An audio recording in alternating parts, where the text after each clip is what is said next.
made it here so soon. It's still all so big. Until it isn't. Somehow there's strange serenity in the thought of an aftermath. I thought making it to the last chapter would hurt more, but now my voice rings with the tone of an epilogue, that retrospective comfort in knowing the end has arrived after so much turbulence. Yet there is always one last thing to say. Always one more thing to say, one last promise to keep, one last amen to a year-long prayer that will never be answered.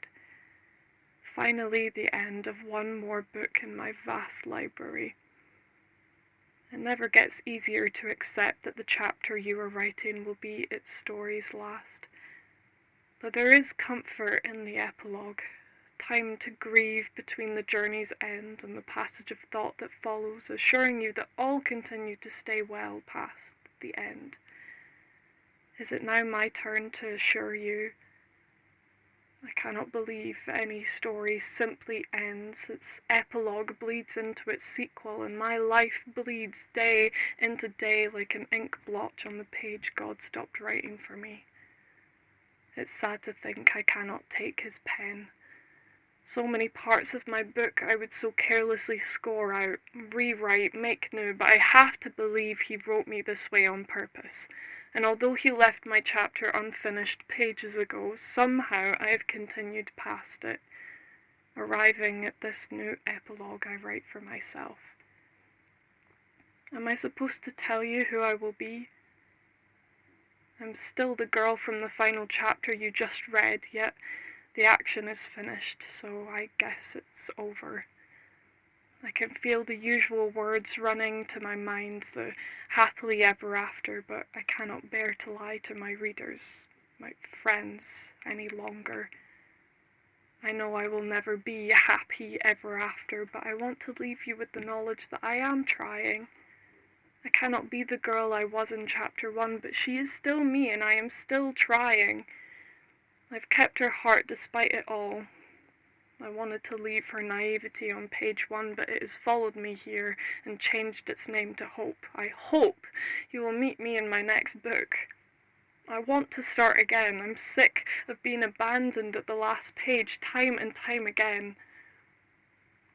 A part of me knows that this version of me will only stay within the confines of this new epilogue, and I hope I stay here.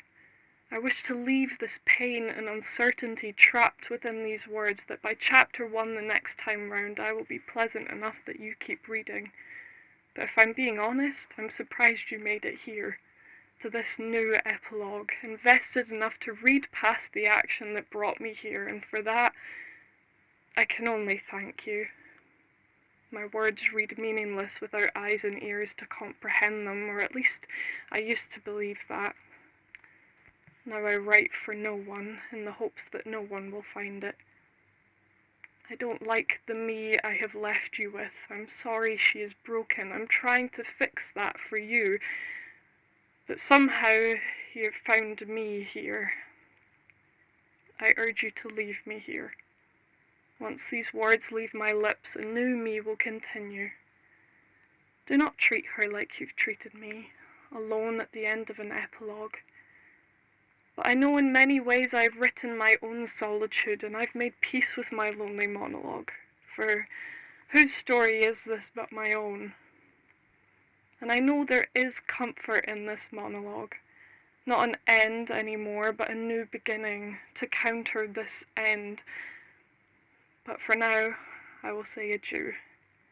Please meet me in a page or two once I've decided who I will be for you in my next book. I'll meet you there.